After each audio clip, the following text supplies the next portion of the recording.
ताई आज तुम्ही मनोज जरांगेंवरती गंभीर असे आरोप केलेले आहेत. काय नेमकी भूमिका आहे तुमची? मनोज जरांगे हे समाजाची दिशाभूल करतायत. आरक्षण मिळालं तरी सुद्धा त्यांनी जो काही गोंधळ लावला, जेणेकरून मुलं याच्यामध्ये फसणार आहेत कुठेतरी. विनाकारण आंदोलन होणार, जाळपोळ होणार, दंगल घडणार आणि या दंगलीमध्ये मनोज जरांगे मात्र सुरक्षित राहणार आणि माझ्या महाराष्ट्रातला तरुण वर्ग होरपळल्या जाणार. जे आतापर्यंत राजकीय नेत्यांनी केलंय तेच मनोज जरांगे करतायत. स्वतःच्या मुलांना घरामध्ये बसून ठेवलं, दुसऱ्यांच्या मुलांना का आव्हान करताय? बायकोला घ्या जवळ, तुमच्या बोलवा, मुलांना बोलवा, त्यांना करायला लावा ना दगडफेक. बाकीच्या मुलांना का करायला लावताय? बाकीच्या लेकरांचं फक्त भाषणासाठी लेकरं करायचे आणि ज्या वेळेला आंदोलन करायचं त्यावेळेला याच लेकरांचा बळी द्यायचा. हे कशासाठी? आरक्षण मिळालेलं असताना विनाकारण काय गरज हे फापट पसारा करायची? गरजच नाहीये. लढा कशासाठी होता? आरक्षणासाठी. बरं, कायदेशीर आरक्षण मिळालं, आपल्याला स्वतंत्र आरक्षण मिळालं, आनंदाची बाब आहे. काय गरज नाही. आता हे आरक्षण टिकणारं आहे. जे काय तुम्ही लावलंय ना पेरणं, टिकणार नाही, हे होणार नाही, हे चुकीचं आहे. थांबा थोडे दिवस. नाही टिकलं ना, सगळ्यात अगोदर मी पुढे असणार, एवढं लक्षात ठेवा. टिकणार आरक्षण. कारण ठीक आहे हो, माझं शिक्षण नाही जास्त, म्हणजे एवढं काय मला कळतंय ना काय घेतलं त्याच्यावर मी सांगते. 22 राज्यांना आरक्षण लागू आहे 50%च्या वर. 22 राज्यांना लागू झालेलं आहे, त्यांचं टिकलंय. मग महाराष्ट्रात मध्येच काय फक्त संविधानामध्ये काय नमूद केलेलं आहे का महाराष्ट्राला 50%च्या वर टिकणार नाही? कशासाठी हे चुकीचं तुम्ही नाही का पसरवताय? यांच्या सोबत येणारी ग्रामीण भागातली शेतकऱ्यांची लेकरं आहेत. ह्यांच्या सोबत येणारी काय ऑफिसमध्ये काम करणाऱ्यांची मुलं नाही आहेत. जरांगे सोबत येणारी. जरांगेंनी या लेकरांचं वाटोळं करू नये. जरांगे हा स्वार्थी माणूस आहे. हा स्वतःच्या याने फक्त स्वतःचा, याला आहे ना असं असतं ना, कुणाला दारूचं व्यसन असतं, कुणाला काय नशा असती, तशी याला नाही का पब्लिकची नशा लागली बघा. हे नाही का असं त्याच्यात गर्दी त्याला नेहमी पाहिजेत, त्याला माईक समोर पाहिजेत आणि त्याच्यासाठी नाही का तो आता हे मला असं वाटतं नाही का आंदोलनजीवी होऊन गेलाय. त्याचे तुम्ही बाईट जर बघितल्या ना तर बघा तुम्ही, जरी इथं नाही झालं ना तरी मी काय धनगरांसाठी मी उभा राहील, मी या जातीसाठी. अरे तू पहिलं तुझ्या जातीचं बघ. तुझ्या जातीला तू आहे ना काय करतोय, विस्कळीत करतोय. कुठं त्यांचे नेते आहेत ना, ते करतील. म्हणे मी सगळ्या राज्यांमध्ये फिरणार आणि सगळ्यांना एकत्र घेणार. ते लोक येत आहेत का? बघ, त्यांना आहे आरक्षण, त्यांना मिळालेलं आहे आणि त्यांना मान्य आहे. तुला मान्य नाही, कारण तुला काय पाहिजेत, तुझा बोलवता धनी कोण आहे हे अखंड महाराष्ट्राला माहिती आहे. तुझ्या सभा कुणी घेतल्यात, तुझ्यावर कुठल्या जेसीबीने उधळलेत फुलं, त्या जेसीबी कुठल्या कार्यकर्त्यांच्या आहेत? ज्या वेळेला नामदेवराव जाधवांवर शाईफेक झाली, हा माणूस बोलला नाही. साबळेंनी गाड्या फोडल्या, हा माणूस म्हणतो तो माझा नाहीये. ज्या वेळेला माझ्यावर गलिच्छ बोलण्यात आलं, ओबीसीच्या लोकांनी मला टोल करण्यात आलं, माझी बाजू या माणसाने, म्हणजे हा कुठल्याच मराठा मुलाची यांनी आतापर्यंत बाजू घेतली नाही. परंतु राष्ट्रवादीच्या कार्यकर्त्यावर गुन्हे दाखल झाले. अंतरावली सराटीमध्ये त्याने दगडफेक केली, त्याच्या घरामध्ये जिवंत काडतूस सापडलीत म्हणून याची तिळपापड बघा. म्हणजे फक्त राष्ट्रवादीचे कार्यकर्तेच तुझे आहेत का जवळचे लोक? आम्ही नाही का? याच्या फक्त तेवढ्या एका वाक्यावरून मला वाटतं महाराष्ट्रातल्या भावांनी लक्षात घ्या. का बरं फक्त त्याचं नाव घेऊन बोलला, आमच्या पोरांवर गुन्हे दाखल केले ना तर बघा मग तुमच्याकडे मी बघणारच. त्याला अटक करायची नाही, त्याला अटक करून तुम्हाला त्याचं नाव घेऊन बोललेले पा. का बरं? तोच एकटा आहे का तुमचा कार्यकर्ता? राष्ट्रवादीच्या कार्यकर्त्यावर गुन्हे दाखल झाले त्यावेळेला यांचा तिळपापड झाला. बाकीच्या सर्वसामान्य झोपडीतल्या मुलांनी त्यांच्यासाठी सहभाग घेतलाय, आंदोलन केलं, दगडफेक केली, त्याच्यावर गुन्हे दाखल झाले. त्याच्यासाठी तुमची आहे का तळतळ? काय तुम्ही तुमच्या जे काय तुमचं होतं ना की मी कुणाचा जीव जाऊ देणार नाही, तुमच्यामुळं पण 7-8 जणांचे जीव गेलेच की. कुठेतरी ऍक्सिडेंट झाला, कुणाचा तरी कुणी जीव फाशी घेतली, कुणी काहीतरी केलं. अहो एका ठिकाणी तर एका मुलीला बापाने मारलेलं आहे, ते दाबलंय का? दाबावं मीडियावाल्यांनी मला सांगा. त्या मुलीचं प्रेम प्रकरण होतं म्हणून त्या बापाने त्या मुलीला मारून टाकलं, तिच्याकडनं चिठ्ठी लिहून घेतली होती की मराठा आरक्षणासाठी मी मरते. त्याच्यानंतर ते उदयास आलं, परंतु का मीडियाने लावली नाही ती बातमी मला तेच कळत नाही. मग हे कोण आहे? हे करून घेणार कोण आहे? हे अशी कामं करतोय का जरांगे? असं करायला तो चुकीचं काहीतरी? संविधानाचा मारेकरी हा माणूस आहे का? असंविधानिकरित्या चालायला लागला हा माणूस? जरा संविधानाच्या याच्यानुसार आपल्याला आरक्षण मिळालंय 10%. अट्टाहास कशासाठी, धिंगाणा कशासाठी, गोंधळ कशासाठी मला सांगा ना. काय गरज? सगळं काही सुटसुटीत आहे तरी पण हा माणूस का गुंता करतोय? का मुलांची माती भडकवतोय, तरुणांची? कशासाठी? नाही, मी माझ्या महाराष्ट्रातल्या तरुणांना मी अडकू देणार नाही. जरांगेचा चेहरा मी उघडा करणार समाजापुढे. आणि मीच नाही, मी असेल, भारस्कर महाराज असेल, आणखी सुद्धा पुढे येतील, एवढं लक्षात घ्या. आणखी लोक सुद्धा पुढे येतील. जरांगेने हा जो काय लावलाय ना थोतांड, हे बंद करावं जरांगेने. आणि विचार करा, तुमच्या सराटीमध्ये किती लोक होते तुमच्या सोबत, त्याच्यानंतर आंदोलनाला किती सोबत आली आहे आणि आता किती येत आहेत सराटीमध्ये. हा, हे ना लोकांच्या लक्षात यायला लागलं. मराठा समाज वेडा नाही बघा. जेसीबी कुणाची होते ना हे चेक करा, गुलाल उधळणारे, ते फुलं उधळणारे, नक्की तुमच्या लक्षात येईल. ताई तुम्हाला सोशल मीडियावरून ट्रोल केलं जात आहे, त्या विरोधात तुम्ही आता कायदेशीर बिलकुल. लढायची तयारी केली हो, आहे. हो. नक्की कोण तुम्हाला ट्रोल करताय आणि तुम्हाला कशा पद्धतीने धमकावलं जातं? सर्वात महत्वाचं तर मी पहिलं मनोज जरांगे असणारे मुख्य आरोपी, कारण यांनी आदेश दिलेले आहेत त्या लोकांना. याच्याच मुळे, कारण हा एकही शब्द बोलत नाही. मनोज जरांगे त्यावर मी पहिला तर तो असणारे मुख्य माझ्या याच्यात मध्ये, आणि बाकीचे त्याचे सहकारी. त्याने एकाही बाईट मध्ये बोललेला नाही की महिलांना गलिच्छ बोलू नका. कुठल्याच बाईट मध्ये नाहीये त्याचं. जे काय असेल ना ते आपण बघून घेऊ, पण महिलांना बोलू नका, महिलांना ट्रोल करू नका, हे जरांगेचं वक्तव्यच नाहीये. कुठलीही बाईट त्याची अशी पुढे आलेली नाही, बिलकुल नाही. त्याच्यामुळं ह्याचं जे काय करता धरता येतो मनोज जरांगेचे, की असं ट्रोल केलं म्हणजे त्या महिला गप्प बसतात, शांत बसतात. पहिलाच तर आपला समाज महिलांना पुढे येऊ देत नाही. एखादी अर्धी माझ्यासारखी पुढे आली तर त्यांना असं ट्रोल केलं जातं. त्यामुळं जरांगेचं तो पहिलं नाव असणार आहे बघा, आणि हे कळेल तुम्हाला. काय कशा पद्धतीने ट्रोल केलं जातं? गलिच्छ शिव्या दिल्या जात आहेत, घाण घाण शिव्या. माझ्या मुलींना शिव्या दिल्या जात आहेत, मला दिल्या जात आहेत. वाड्यावर या, हिला न्या. काय बोलायचं तुम्हाला, बोलू शकत नाही मी, बोलू शकत नाही. ते शब्द इतके घाणघाण यांनी बोललेले आहेत, आणि हे सगळे मनोज जरांगेचे कार्यकर्ते, सगळे मनोज जरांगेचे कार्यकर्ते. त्यामुळे यांना, या देशाला मी पुन्हा एकदा सांगते, संविधान लागू झालेलं आहे. या देशाला संविधान लागू झालेलं आहे, लोकतंत्र आहे आमच्या देशामध्ये, लोकशाही आहे. त्याच्यामुळे तुम्ही लोकशाहीचा गळा नाही दाबू शकत हो. तुम्ही जे काय चाललंय ना, तुमची हुकुमशाही आहे ही, तुमची ना निजामशाही आहे. कारण तुम्हाला निजामकालीन दस्तावेज जे आहे मिळालेलं आहे, आणि तुम्हाला त्या निजामाच्या याच्यामध्ये जे काही नमूद झालेलं आहे, कुणबी दाखले, ते तुम्हाला मान्य आहे. मराठा म्हणून तुम्हाला आरक्षण नकोय, तुम्हाला कुणबी म्हणून हवंय. कारण निजामाने जे काय रुजून ठेवलं ते तुम्हाला पुढे न्यायचंय, तर तुम्ही न्या ना. अडवलं कुणाला? डॉक्टर बाबासाहेब आंबेडकरांनी कलम 19 प्रमाणे सर्वांना अभिव्यक्ती स्वातंत्र्य दिलेलं आहे. प्रत्येकाने आपापलं मत मांडावं. मलाही माझं मत मांडण्याचा अधिकार आहे. मला थांबवू शकत नाही. मला थांबवणं म्हणजे हा गुन्हा आहे. का तुम्ही थांबवताय माझ्यावर? का तुमची हुकुमशाही मी सहन करायची? मला संविधानाने अधिकार दिलेला आहे. त्यामुळे डॉक्टर बाबासाहेब आंबेडकरांची मी शतशः आभारी आहे. कदाचित संविधानाने जर मला अधिकार दिला नसता ना, तर तुम्ही लोकांनी माझं बाहेर निघणं मुश्किल केलं असतं. हा, त्यामुळे हे जे आहेत ना, हे निजामाचे कार्यकर्ते. ते यांना निजामाच्या सगळ्या गोष्टी मान्य आहेत, पण छत्रपतींच्या गोष्टी यांना मान्य नाहीयेत. छत्रपतींचे विचार यांना मान्य नाहीयेत. निजाम काय करत होते? महिला भगिनींची अब्रू लुटत होते, बंदिस्त करून त्यांना ठेवत होते. त्या महिला भगिनींना स्वतंत्रपणे वावरू देत नव्हते.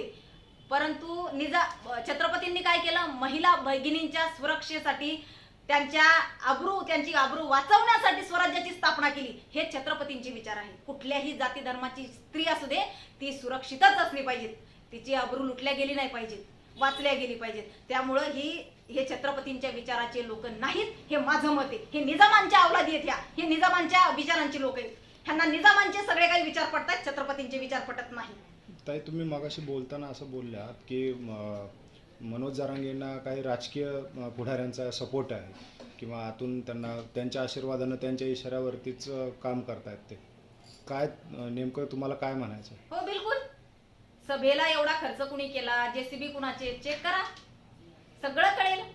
एवढ्या करोडोच्या संख्येने याच्या अगोदरही झाल्यात सभ्या. एवढा पैशांचा उत्मात नाही, इथं पैशांचा अभ्यास केलाय. बघा तुम्ही, सुषमा अंधारेचं एक आहे बघा स्टेटमेंट, बरोबर आहे ना? तुम्ही लोकांना बोलायला आहे ना चान्स दिलाय. लोक उद्या हे कोर्टात मध्ये मांडू शकतात. तुमच्यामुळे खरं आरक्षण मिळालं नसतं. तुम्ही जे काय मागण्या करताना, कारण तुम्ही असं दाखवून दिला आम्ही मागासच नाही, तुम्ही जेसीबीने फुलं उधळताय, मग मागास कशी काय? तुम्ही हे असले 50-50, 100-100 मीटरचे हार तुम्ही घालताय, तुम्ही मागास कसली मागास? तुम्ही एवढ्या तुमच्या सभेला गर्दी होती. अरे इथं पैसे देऊन पण येत नाहीत लोक तुमच्या सभेला गर्दीसाठी. तुम्ही काय काय केलं, तुम्हाला काय सांगायचं आता? तुम्ही लोकांच्या भावनांशी खेळलेत. तुम्ही काय केलं? त्या नेत्याकडनं बरोबर बंड्याला तुमच्या घरात घातलेले. तर सर्वसामान्य झोपडीतल्या गरीबाला काय केलं माहिती का? रडून त्याला इमोशनल केलं, आणि त्याला बरोबर तुम्ही सभेला बोलवलं. तुमच्या सभेला येणारा झोपडीतला माणूस होता, ग्रामीण भागातला, खेड्यातल्या शेवटच्या घरातला माणूस होता. तुम्ही त्याचा सुद्धा विश्वासघात केलेला आहे जरांगी, आणि याचं भोगावं लागेल तुम्हाला. हे कलियुग आहे, लक्षात ठेवा. कोणाच्या इशाऱ्यावर ते? हे शरद पवाराच्या, संपलेला पक्ष तो वर आणायचा शरद पवाराला. जरांगे त्याचं बियाणे संपलेला आहे त्यांचा पक्ष. आता त्यांना काही करून तो पक्ष वर आणायचा आहे. हे जरांगे म्हणजे वोट बँक आहे शरद पवाराची. आणि हे माझे शब्द, आता जी लोक मला ट्रोल करतायत ना, हीच लोक माझ्या क्लिप व्हायरल करणारे येत्या निवडणुकीमध्ये. बघा तुम्ही, कारण जरांगे आव्हान देणारे शरद पवाराला वोटिंग करायचं फक्त बघसाल तुम्ही येणार आहे का बरं. तो शरद पवार सगळ्यांना शिव्या देतो, पार शिंदे साहेबांना शिव्या घालतो, छगन भुजबळला तर घालतो, त्याच्यानंतर फडणवीसला तर पार विचारायलाच नको इतकं. तो ज्याच्यामुळं आरक्षण आतापर्यंत भेटलं नाही, जो आरक्षणाचा मारेकरी आहे, हेच कोण बोलत होतं, नामदेवराव जाधव. पण म्हणून त्यांच्यावर शाही पेक केली, त्यांच्यावर हल्ला केला. तुम्ही त्याचं नाव का बरं घेत नाही? कधीच म्हणत नाही हा माणूस शरद पवारांमुळे आमचं वाटत, कधीच बोलत नाही. काय बाबा शरद पवारांनी गुट्टी दिली तुला असं की तू तुझं तोंडच उघडत नाही शरद पवाराविरोधात? 100% येड्याला पण कळणार आहे. त्याच्यामुळे काय हेच नाहीये, येणाऱ्या निवडणुकीमध्ये तुम्हाला कळेल हा कुणाचा माणूस आहे आणि आत्ताचं जे काय त्यांनी लावलंय होतं हे कशासाठी लावले. आज बारस्कर महाराजांनी गंभीर आरोप केलेले आहेत, तुम्ही पाहिले असतील त्यांचे आरोप काय आहेत, तुमचं काय अनुभव? बिलकुल बारस्कर महाराज खरं बोलतात? खरं बोलतायत, अगदी 100% खरं बोलतायत ते. कारण त्यांनी जवळून पाहिलं, त्यांच्याकडे बऱ्याच काही गोष्टी ते सांगतायत. मी थोड्या सगळ्या बाहेर आणणार आहे. तो माणूस जर एवढा ठामपणे बोलतो, मी तर फक्त त्याचं वक्तव्य, त्याचं वागणूक ह्याच्यावर माझा राग होता. तू जे काय वागतो, जे काय बोलतो समाजाला, जे काय पोरांना ओरडतोय, जी काय तुझी भाषा आहे बोलायची, ह्याच्यावर माझा राग होता. जो मी पण आहे, तुझा अहम पण आहे, त्याच्यावर माझा राग होता. किंवा हा काही कुठल्याच व्यक्तीचं नाव घेत नाही या स्टेजवर की बाबा ह्याचा सपोर्ट आहे का त्याचा, हा फक्त मी याच्यावर माझा राग होता. फार काही गोष्टी निदर्शनात आल्या त्याच्यावर माझा राग होता. परंतु बारस्कर महाराज हे स्वतः जातीने त्याच्यासोबत होते. बारस्कर महाराजांनी जवळून पाहिलेले, साहजिक त्यांच्याकडे एवढे पुरावे, तो माणूस का खोटं बोलेल? पण आज अचानक बारस्कर महाराज बोलायला लागलेत. आता तुम्ही पण बोलताय. आज बारस्कर महाराजांनी प्रेस घेतल्यानंतर त्यांनाही ट्रोल केलं जातंय. तुम्हालाही आगामी काळात ट्रोल केलं जाऊ शकतं.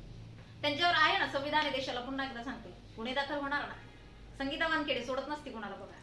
गुन्हे दाखल होणार 100%. ज्यांना ट्रोल करायचंय त्यांनी बिंदास करावं आणि आपल्या घरावर तुळशीपत्र ठेवावं. सुट्टी कुणा, मी इतके दिवस काढवते की माझेच भाऊ आहेत, ते काही मनाने करत नाही, त्यांना कोणीतरी चालवतंय आणि ते चालतायत. पण आता या पोरांना अडकवल्याशिवाय हे पोर आहे ना महिलांचा ह्रास बंद करणार नाही. जी काय अवहेलना त्यांनी लावली आहे महिलांची ही बंद करणार नाही. त्यामुळे 100% मी गुन्हे दाखल करणार आहे. मी संविधानाप्रमाणे चालणार आहे. ताई, पण अनेकांना प्रश्न पडतोय आता की सुरुवातीला तुम्ही त्यांच्या सपोर्टमध्ये बोलत होतात, खूप सगळे व्हिडिओज आहेत तुमचे सोशल मीडियावर अवेलेबल. अचानक असं काय झालंय की तुम्ही आता त्यांच्यावरती बेईमान असल्याचा आरोप करताय, मॅनेज झाल्याचा आरोप करताय? अखंड महाराष्ट्राने उघड्या डोळ्यांनी बघतायत. बारस्कर महाराजांजवळ हजारो पुरावे आहेत, सांगण्याची गरज नाहीये. माझ्या तर लक्षात बाबी काही आल्या होत्या बघा, म्हणून मी बोलायला सुरुवात केली होती. ज्या वेळेला मी त्यांची बाजू घेतली होती त्यावेळेला मला ओबीसी समाजाने किती ट्रोल केलं. माझी प्रामाणिकपणे भूमिका काय होती, दादा फक्त एक शब्द बोला मीडिया पुढे येऊन की त्या बाईला ट्रोल, महिला म्हणून मी महिला आहे, छत्रपतींनी महिलांना वाचवलं. पुन्हा एकदा मी तेच बोलते, महिलांची अब्रू वाचवली ती कुठल्याही जाती धर्माची असू दे. अरे तुम्ही तुमच्याच महिला भगिनींना, तुमच्याच आया बहिणींना उघडं करायला होताय जरांगे. लाज वाटायला पाहिजे तुम्हाला. महाराष्ट्रातल्या मराठा समाजातल्या आया बहिणींना तुम्ही शिव्या, एक सुद्धा अजूनही जरांगेचं स्टेटमेंट नाहीये की महिलांना बोलू नका, अजून सुद्धा नाहीये. याचा अर्थ काय, हा माणूस फुल परमिशन देतोय. हा माणूस फुल परमिशन देतो. जो मला अडवाईन त्याला गोडे लावा, त्यांना गलिच्छ बोला, त्यांना घाण बोला. ही जरांगेची भूमिका आहे. हे जरांगेचं आहे ना, त्या लोकांना सपोर्ट आहे म्हणून ती पोरं करतायत. ताई, जाता जाता शेवटचं मराठा तरुणांना या निमित्तानं आता काय आवाहन कराल? हात जोडून विनंती करेल माझ्या मराठा भावांनो, बाबा हो लक्षात घ्या, ज्यावेळेला गुन्हे दाखल होतात त्यावेळेला हॅरॅसमेंट आपल्या घरातली होती, पैसे आपल्या घरातले जातात, कुठलाही वकील फुकट केस लढायला येत नाही. ही माझा अनुभव आहे, कारण माझ्यावरही केसेस दाखल झालेल्या आहेत. त्यावेळेला कुठलाही मराठा वकील आलेला नाही. एक मी सांगते तुम्हाला, परदेशी दादा आहेत, परदेशी म्हणून आहेत, मराठा समाजाचे नाहीत होते, तरी सुद्धा तो व्यक्ती 1 रुपया न घेता आतापर्यंत माझ्या सगळ्या केस त्यांनी लढलेले आहेत. कशामुळे माहिती, मी अन्यायाविरोधात लढते म्हणून. मला मराठा मी आहे म्हणून त्यांनी माझ्या केसेस नाही घेतल्यात. माझ्यावरच्या केसेस सर्व निशुल्क ते व्यक्ती लढतायत. पुष्कराज परदेशी म्हणून खेड कोर्टात मध्ये असतात, परंतु मराठा वकील कोणताच आला नाही हो मला म्हणायला की ताई आम्ही तुमची एखादी केस लढतोय म्हणून. नाही हो, कुणीच येणार नाही दादा. त्यामुळं पैसे आपल्या खिशातले जातात. एक केस माझी मला लढावं लागली, तुम्हाला सांगते 16,000 रुपये भरावे लागले मला वडगाव मावळला. कारण त्यावेळेला ते दादा आजारी होते, ते तिथे येऊ शकत नव्हते. तर अक्षरशः मला वकील लावावा लागला. 16,000 रुपये माझे गेले जामिनासाठी. कुठला वकील आला नाही हो, किंवा कुठल्या नेत्यांनी दिला नाही मला की हा वकील घ्या म्हणून. त्याच्यामुळे कुणाच्याही नादी लागू नका. पैसे आपल्या खिशातले जातात, कुणी येत नाही. हॅरॅसमेंट आपल्या, त्रास आपल्या घरच्यांना होतो. आपण कर्ता व्यक्ती आहोत घरामध्ये, एवढं लक्षात ठेवा. ज्या वेळेला कर्ता व्यक्ती आतमध्ये जातो ना, त्यावेळेला घरच्यांचे हाल काय होतात हे कोपर्डीच्या नराधमांवर हल्ला करणाऱ्या त्या अंतरावली सराटी मधल्याच भावांना जाऊन विचारा, त्यांचे अनुभव. या माणसाने त्यांना हल्ले करायला लावले जरांगेनी त्या पोरांना. केसेस याने का नाही केला हल्ला, जरांगेनी का नाही केला हल्ला? आता तो दगडफेक करायला तो त्याच्या पोराला का नाही म्हणत जा बरं कुठं तरी एखाद्या गाडीवर दगडफेक कर, का नाही करत? हा पोरांना गुन्हेगार करतोय आणि हा आपला सेफ मध्ये बसतोय, हा बाईट देतोय. नाही नाही मी 1 इंच मागं सरलो नाही, 1 इंच पुढं सरलो नाही, आणि मदत तर काही नाही. तो पोरगा 2 वर्ष आतमध्ये सडला. बाहेर आल्यानंतर हाच बोलत होता जरांगे, याची बाईट होती. बाहेर पोरं आल्यावर तुम्ही विचारा, संघटनांनी त्यांना एकटं पाडलेलं नाही. तोच पोरगा आज सांगतोय या माणसाने मला मदत केलेली नाही. त्यामुळे मुलांनो, तरुणांनो, लक्षात घ्या. आपल्या आई वडिलांना बघा, आपलं घरदार बघा. आपल्याला आरक्षण भेटलेलं आहे. मुळात मध्ये मला हे सांगायचंय, अरे काय वेड्याचं सोंग घेत आहे? आरक्षण भेटलंय आपल्याला. कुणबी म्हणून पण दाखले मिळत आहेत आणि 10% आपल्याला मराठा म्हणून भेटले. ज्यांना कुणबी म्हणून पाहिजे त्यांनी तिकडे जा, ज्यांना मराठा म्हणून पाहिजे त्यांनी इकडे घ्या. कशाला विनाकारण केसेस अंगावर घेता? अरे नका येऊ. याचा थोतांडे शरद पवारचा पक्ष वाचवण्यासाठी चालू आहे. जाताना तुम्हाला हेच सांगेल, राजकारणासाठी बळी पडू नका, तुमच्या घरादारावर तुळशीपत्र ठेवू नका. तर शेवटचा प्रश्न आहे आता की आता आज तुम्ही मनोज जरांगेंवरती मीडियाच्या माध्यमातून थेट आरोप करताय. संघर्ष आगामी काळामध्ये अजून आणखी तीव्र होणार, बिलकुल होणार, तयारी आहे? बिलकुल. अगदी कंबर खोचून पदर खोचून कमरेला कधीच उभी आहे मी घाबरत नसते. 1 मॅन शो. माझ्या पाठीमागं कुणीही नाही. चेक करा मागं पुढं. संगीता वानखेडे एकटीचे, सिंगल मदर आहे मी. टेलरिंग काम करून माझ्या मुलींचा उदरनिर्वाह करते. माझ्या घरी याची त्यांचे पोते भरलेले दिसतील तुम्हाला, नोटांचे नाही दिसणारे. आणि मला मॅनेज करायची कुणाची हिंमत नाहीये. एवढा कोण श्रीमंत नाहीये तो संगीता वानखेडेला विकत घेईल. पैदा नाही झाला अजून कुणी. विकल्या जाणारी संगीता वानखेडे नाही, एवढं लक्षात ठेवा.